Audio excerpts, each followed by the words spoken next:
नमस्कार, मी प्रकाश अल्मेडा, आपला करिअर मार्गदर्शक.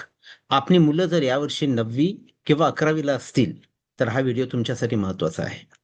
आता 9वी नंतर 10वी आहेच. बऱ्याचशा पालकांसमोर प्रश्न असतो, की कोणत्या क्लासला लावायचं, आर्ट्स घ्यायचं, कॉमर्स घ्यायचं की सायन्स घ्यायचं. बरेचसे पालक थेट जाऊन क्लासेस लावतात. सी-ई-टी, नीट, जॉइंट एंट्रन्स किंवा इतर एंट्रन्ससाठी. पण माझं त्यांना असं सजेशन आहे, की तुम्ही घाई करू नका. आधी मुलाचं व्यक्तिमत्व कसं आहे, त्याची आवड-निवड काय आहे, त्याचा कल कशात आहे, त्याला कोणत्या फील्डमध्ये जावंसं वाटतं, थोडं मोकळेपणाने त्याच्याशी बोला. तुमच्या मुलाला किंवा मुलीला घेऊन बसा आणि शांतपणे चर्चा करा, की एक्झॅक्टली त्यांचे एम्बिशन्स काय आहेत, त्यांना काय करावंसं वाटतं, कोणता विषय त्यांना खूप आवडतो. हा संवाद असला पाहिजे. 11वीला जे विद्यार्थी आहेत त्यांच्यासाठी सुद्धा पुढचं वर्ष फार महत्त्वाचं आहे. मी असं पाहतो की बरेचसे विद्यार्थी 11वीला कोणी आर्ट्सला असतं, कॉमर्सला असतं, सायन्सला असतं. बेसिकली सायन्सच्या विद्यार्थ्याबाबत ते जास्त दिसून येतं, की त्यांना मग कुठेतरी आपण चूक केली, आपण वेगळ्या फील्डमध्ये असायला होतं असंही वाटायला लागतं. मग अशा वेळेला मला वाटतं पालकांनी त्यांच्याशी बसावं, त्यांच्याबरोबर बोलावं सविस्तरपणे, त्यांना विश्वासात घ्यावं. कारण लक्षात ठेवा तुमच्या मुलाचं करिअर हे तुमचं आणि मुलांचं कोलॅबोरेशन आहे, एक जॉइंट व्हेंचर आहे असं म्हणायला हरकत नाही. त्यांना कसला तणाव आला असेल, फ्रस्ट्रेशन असेल, ते बोलून दाखवत नसतील बऱ्याचदा. बऱ्याचदा त्यांचं असं असतं, की आता कसं सांगायचं, आता कसं बदलायचं? म्हणजे पुढचं डॅमेज टाळण्यासाठी आत्ता जर बदल करता येत असेल, तर ते उत्तम आहे. उद्या त्यांचाच असतो मंडळी, जे त्याची आज तयारी करतात. तुम्हाला तुमच्या मुलांना केवळ बोर्ड एक्झामसाठी किंवा प्रवेश परीक्षांसाठी तयार करायचे नाही, तर संपूर्ण लाईफसाठी तयार करायचे. आणि तिथं करिअर नियोजन हा फार महत्त्वाचा भाग आहे. आयुष्य बदलणारे हे निर्णय आहेत. लाईफ चेंजिंग डिसिजन्स आपण ज्याला म्हणतो. मी एक असं सजेस्ट करतो, की तुम्ही तुमच्या मुलांबरोबर बसा. त्यांना विचारा कसं चाललंय, काय चाललंय? त्यांना काय आवडतं, काय आवडत नाही. कारण त्यांना आता बरीचशी ओळख झालेली असेल विषयांची आणि कुठेतरी त्यांनाही त्यांचा एक अंदाज आलेला असेल. त्यांच्या क्षमता त्यांच्या लक्षात आल्या असतील. मग बऱ्याचदा असं होतं, की आपल्याकडे मुलांच्या क्षमता लक्षात घ्यायला काय असतं, तर एक मार्कलिस्ट तेवढी असते. म्हणजे 10वीला 6 विषय, 12वीला 6 विषय, ग्रॅज्युएशनला 6 विषय. यातून आपण मुलांच्या सगळ्या क्षमता समजायचा प्रयत्न करतो. पण आता कसं आहे पहा, या 6-6 विषयांतून मुलांच्या क्षमता कळत नाही, व्यक्तिमत्व कळत नाही, आवड-निवड कळत नाही. हे फक्त परीक्षेचे मार्क्स असतात. त्यातून सगळीच गुणवत्ता लक्षात येत नाही. म्हणून तर आता 12वी नंतर कोणत्याही व्यावसायिक कोर्सेसला जायचं असेल, तर प्रवेश परीक्षा घेतल्या जातात. तुम्हाला मॅनेजमेंटला जायचं असेल, तर मॅनेजमेंटला जाण्यासाठी लागणारी क्षमता तुमच्यात आहे का? कोणत्या विषयात तुम्ही ग्रॅज्युएशन केलं ते आता पाहिलं जात नाही किंवा 11वी-12वी केले ते पाहिलं जातं. आता तर सगळी व्यावसायिक करिअर्स थेट 12वी नंतर आहेत. आता पुढच्या आठवड्यापासून 12वीला असलेल्या मुलांच्या विविध एंट्रन्सचे फॉर्म्स आता भरणं सुरू होईल. मॅनेजमेंट नंतर एंट्रन्स आहे. 12वी नंतर 5 वर्ष एम-बी-ए आहे, 5 वर्ष लॉ आहे, 5 वर्ष तुमचं एम-सी-ए आहे. अगदी आय-एम मुंबई सुद्धा आता 5 वर्ष इंटिग्रेटेड एम-बी-ए 12वी नंतर अंडर ग्रॅज्युएट कोर्सेस लॉन्च करतंय. मुंबईमध्ये आता मला वाटतं 12-14 युनिव्हर्सिटीज आहेत. फॉरेनच्या युनिव्हर्सिटीज येऊ घातल्यात. शिक्षण वेगाने बदलतंय, तंत्रज्ञान वेगानं बदलतंय. तुम्हाला सांगायला नको, की एआय सारख्या तंत्रज्ञानात किती डिसरप्शन आणलेलं आहे. काही ठामपणे सांगता येत नाही. मग अशा वेळेला गोंधळाचं वातावरण असणारच आहे. आणि 9वीचे विद्यार्थी आणि 11वीचे विद्यार्थी हे फार महत्त्वाच्या वळणावर आहेत. त्यांना आत्ताच त्यांच्या करिअरची दिशा जर काढून दिलीत, त्यांना त्यांचं स्वतःचा शोध घेऊन, त्यांना जर त्यांचं योग्य करिअर जर तुम्ही काढून दिलंत, करिअर पाथवेज आयडेंटिफाय केलेत, प्लॅन ए, प्लॅन बी वगैरे, तर सगळा ताणतणाव जातो. तेही आश्वस्त होतात. तेही सेल्फ मोटिव्हेटेड होऊन अधिक चांगला अभ्यास करू लागतात. असा एक नेहमीचा अनुभव असतो. आपण त्यांना सांगतो 95% काढ वगैरे, वगैरे. पण ते काढायचे कशासाठी? वाय त्यांच्याकडे असेल तर त्यांना त्यांचा हाव सापडेल. आणि ती सगळी पूर्वतयारी जी आहे ती आत्ता करायची. 10वीच्या अभ्यासाची बैठक, 12वीच्या अभ्यासाची बैठक, नक्की कोणत्या एंट्रन्सेस द्यायच्या, कोणते पर्याय ठेवायचे.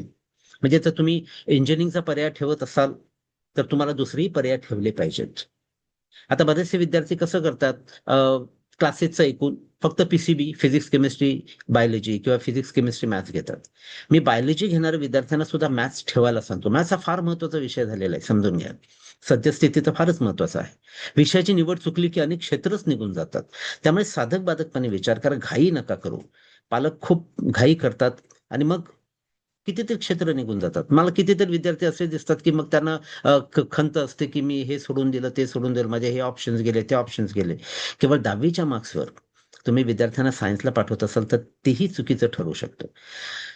आपल्याकडे जनरली कंडिशन थिंकिंग असते की नाही, की 80-85 मिळाले म्हणजे सायन्सला जायचं, 90 मिळाले म्हणजे सायन्सच, 90च्या वर मिळाले 95 वगैरे तर लोकच आपल्याला डॉक्टर इंजिनियर करून मोकळे होतात.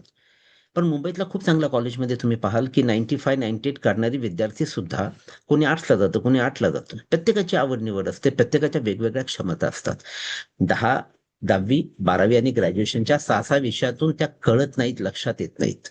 पालकांनी समजून घेतलं पाहिजे आणि करिअरची निवड करणं हे हे साधक-बाधक विचार करून, विवेकी विचार करून करायचा प्रकार आहे. मी गेली अनेक वर्ष विद्यार्थ्यांना करिअर विषयक मार्गदर्शन देतो. आपल्या विद्यार्थ्यांमध्ये अफाट क्षमता आहे. फक्त योग्य वेळेला योग्य लोकांकडून योग्य मार्गदर्शन घेऊन योग्य दिशेने जाणं फार महत्वाचं आहे. स्पीडपेक्षा डिरेक्शन फार महत्वाचं असं आपण नेहमी म्हणतो की नाही. त्याचा एक चांगला मार्ग म्हणजे मुलांच्या तुम्ही career aptitude test, psychometric test करून घ्या. केवळ मार्कलिस्टवर जाऊ नका. सगळी गुणवत्ता मार्कलिस्टमधून लक्षात येत नाही. तुम्हाला मॅनेजमेंटमध्ये जायचं असेल, एमबीए करायचं असेल, तर वेगळ्या टाईपचा माणूस पाहिजे. एखाद्याला कविता करता येतात म्हणून काय त्याला एअरफोर्सचा पायलट करता येईल का? सचिन तेंडुलकर चार्टर्ड अकाउंटंट करायला गेलो ते चुकेल असं मी नेहमी सांगतो. तुमच्या मुलांच्या क्षमता समजून घ्या, त्यांच्याशी बोला, त्यांची मतं समजून घ्या. एक स्वतंत्र व्यक्ती म्हणून समजून घ्या. कारण शेवटी हे जे निर्णय आहे त्यांच्या आयुष्यावरती परिणाम करणारे निर्णय आहेत. त्यांचा आत्मविश्वास डळमळीत करणारे हे निर्णय ठरू शकतात आणि मग ते खूप मारक ठरतात. पण तुम्ही योग्य मार्गदर्शन घेतलं, विवेकी पद्धतीने जर गेलात आणि करिअर प्लॅन केलं, तर मग सगळे ताणतणाव निवळतात आणि तेही सेल्फ मोटिव्हेटेड होऊन अधिक उत्तम अभ्यास करतात. कारण they take the ownership of the goals they they set for themselves. हे सगळं सोपं आहे, अवघड नाहीये. फक्त थोडा वेळ काढला पाहिजे, मुलांशी बोललं पाहिजे, मुलांशी संवाद राहिला पाहिजे. केवळ क्लासेसना पाठवलं म्हणजे सगळं होतं अशातला भाग नाही. कारण आता अकॅडमिक मेरिट हा एक वेगळा भाग झालेला आहे. तुम्हाला प्रत्येक व्यावसायिक कोर्ससाठी आता एंट्रन्स आहे. मग तुम्ही मॅनेजमेंटला जा, डिझायनिंगला जा, तुम्ही इंजिनिअरिंगला जा, मेडिकलला जा, कुठेही जा. आता तर इंटरडिसिप्लिनरी, मल्टीडिसिप्लिनरी, खरं तर ट्रान्स डिसिप्लिनरी शिक्षण आलं. लिबरल एज्युकेशन किती मोठ्या प्रमाणात वाढलंय बघा. आता तुम्ही फिजिक्स, फिलॉसॉफी, पोएट्री, केमिस्ट्री एकत्र शिकू शकता. आय-आय-टी मध्ये बीटेक करत असताना इकॉनॉमिक्समध्ये स्पेशलाइज करू शकता. आता अनेक आय-आय-टीच्या कोर्सेसना विदाऊट एंट्रन्स सुद्धा ऍडमिशन मिळू शकतं. ग्रॅज्युएशन लेवलला ऑनलाईन भरपूर कोर्सेस उपलब्ध आहेत. म्हणजे इंजिनिअरिंग करणारे BSc, IT, computer science, AI वगैरे, मशीन लर्निंग वगैरे ऑनलाईन करू शकतात. एंट्रन्स, जॉईंट एंट्रन्स न देता सुद्धा. हे सगळे बदल पालकांनी समजून घेतले पाहिजेत. अर्थव्यवस्थेतील बदल, शिक्षण क्षेत्रातील बदल, तंत्रज्ञानातील बदल. आणि आज जो मुलगा 9वी-10वीला आहे, तो 7-8 वर्षानंतर जॉब मार्केटमध्ये येणार आहे. त्याची 2 वर्ष 12वी, 4 वर्ष ग्रॅज्युएशन, 2 वर्ष मास्टर्स वगैरे खूप मोठा पल्ला आहे. आपल्याला भविष्याचा वेध घेतला पाहिजे, की आपला मुलगा किंवा मुलगी जेव्हा जॉब मार्केटमध्ये येईल, तेव्हा काय बदल झालेले असतील. आता उदाहरण घ्यायचं झालं तर मुंबईमध्ये आता केमिकल इंजिनिअरिंग म्हणजे इंडस्ट्रीला परमिशन ऑलमोस्ट नाहीये. बरीचशी मॅन्युफॅक्चरिंग इंडस्ट्री मुंबईच्या बाहेर गेली. आपल्या लहानपणी मुंबई कारखान्यांचं वगैरे मॅन्युफॅक्चरिंग सेंटर होतं. आता ते राहिलंय का? आता मुंबई हे सर्व्हिस सेक्टर आहे. तुम्ही डोक्यानं काम कराल, हातानं नाही. आपली मुलं नॉलेज वर्कर्स होणार आहेत. तुम्ही जर पाहाल मुंबईमधून मॅन्युफॅक्चरिंग तर शिफ्ट झालं, पण आयटी इंडस्ट्री सुद्धा रिलोकेट व्हायला लागली आहे. जशी बंगलोरमधून हैदराबादला वगैरे चालली. हे सूक्ष्म बदल आहेत, पण ते आपण समजून घेतले पाहिजेत. कारण यातून भविष्यातल्या आपल्या मुलांच्या करिअरचा कॉन्टेक्स्ट तयार होतो. तुम्हाला ह्या सगळ्या बाबी सूक्ष्मपणे आणि व्यवस्थितपणे समजून घेतल्या पाहिजेत, की आपल्या मुलासाठी योग्य दिशा कोणती आहे, कोणत्या क्षेत्रात त्याचं बेस्ट पोटेन्शियल रिअलाईज करता येईल, पोटेन्शियल परफॉर्मन्समध्ये कन्वर्ट कुठं करता येईल. फारसा ताणतणाव न घेता, फ्रस्ट्रेशन न घेता. आजचा काळ गोंधळाचा आहे. जास्त माहिती, जास्त गोंधळ अशी परिस्थिती असते. मग अशा वेळेला तुम्ही तुमच्या मुलांशी बोला, त्यांची मतं विचारात घ्या, अप्रिशिएट करा. ते सांगत असेल मला याच्यात इंटरेस्ट आहे, याच्यात इंटरेस्ट नाही. माहिती घ्या, साधक-बाधक माहिती घ्या. इंटरनेटवरती बरीचशी माहिती असते, काही चुकीची माहिती असते. जाणकारांशी बोला आणि मुळात तुमच्या मुलांच्या क्षमता, व्यक्तिमत्व, आवड-निवड, कल, त्याच्या डिफरन्शियल एबिलिटी ज्याला आपण म्हणतो, विविध बुद्धिमत्ता समजून घ्या. केवळ तो एकाच विषयात चांगला आहे म्हणून नाही, इतरही क्षेत्रात तो उत्तम काम करू शकत असेल आणि त्यांना कन्सल्ट करून कॉन्फिडन्स मधून घेऊन केलं तर दे अप्रिशिएट दॅट आणि मग ते स्वतः ओनरशिप घेऊन उत्तमरित्या अभ्यास करतात. यावर्षी जे विद्यार्थी 9वीला आहेत आणि 11वीला आहेत, या विद्यार्थ्यांसाठी आम्ही विशेष करिअर काउन्सिलिंगचे सेशन्स आमच्या होळी इथल्या ऑफिसमध्ये आयोजित केली आहेत. करिअर ॲप्टिट्यूड टेस्ट करणं मी स्ट्रॉंगली रेकमेंड करतो. आवश्यक गुंतवणूक आहे. आमच्याकडे ज्या टेस्ट होत्या त्या साधारण 5-5.5 तास चालतात. मग डिटेल रिपोर्ट तयार होतो आणि मग पेरेंट बरोबर 1 तास, 1-1.5 तास वन टू वन काउन्सिलिंग होते. तुमच्या मुलाला, मुलीला घेऊन सगळा रिपोर्ट सविस्तर एक्सप्लेन केला जातो आणि मग आपण एक रोडमॅप तयार करतो राईट करिअर पाथवेचा. सगळे ऑप्शन्स आपण विचारात घेतो आणि एक भविष्यवेध घेऊन एक छान रोडमॅप त्यांना तयार करून देतो. आता यानं होतं काय, की आपण काय करतोय, कशासाठी करतोय त्याची एक क्लॅरिटी आलेली असते. म्हणजे धोक्यात वाट हरवलेली नसते. एक क्लॅरिटी असल्यामुळे आपल्याला पुढं काय-काय करायचं याविषयी त्यांचं एक कन्व्हिक्शन तयार झालेलं असतं आणि त्यातून मग त्यांना आत्मविश्वास येतो आणि त्यांची पुढची वाटचाल उत्तम होते. शेकडो विद्यार्थ्यांच्या बाबत हे घडलेलं व्यवस्थित आणि आम्हाला आनंद आहे, की शेकडो विद्यार्थ्यांच्या, हजारो विद्यार्थ्यांना आम्ही आजवर मार्गदर्शन करू शकलो आणि माझ्या लक्षात येते, की बऱ्याचशा चुका 9वी-11वीत होतात. हे मी नेहमी सांगत आलोय. पण पालक ते सीरियस घेत नाहीत. 9वीला असतानाच डायरेक्ट जाऊन 10वीच्या क्लासेसला ॲडमिशन घ्यायचं. बरं कोणता विषय तुम्ही टाळताय? बरेचसे क्लासेस त्यांच्या सोयीसाठी एखादा विषय घेऊ नका सांगतात आणि मग मुलांचं दुरोगामी नुकसान होतं. मी सांगितलं तसं मॅथ्सच्या बाबत फार महत्त्वाचा विषय आहे तो.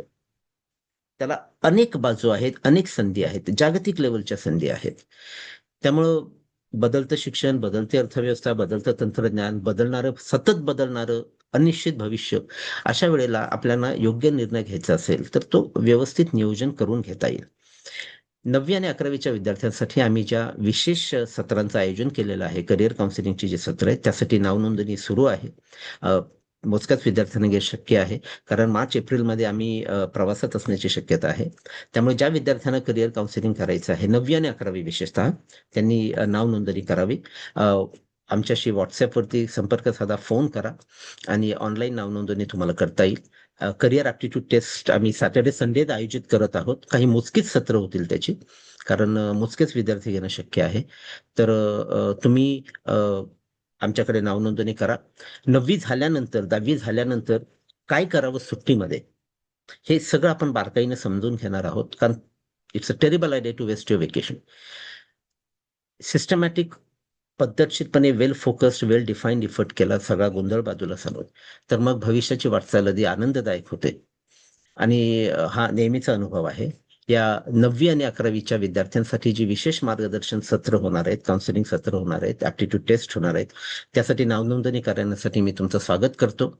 माझा WhatsApp नंबर आहे 8600178825.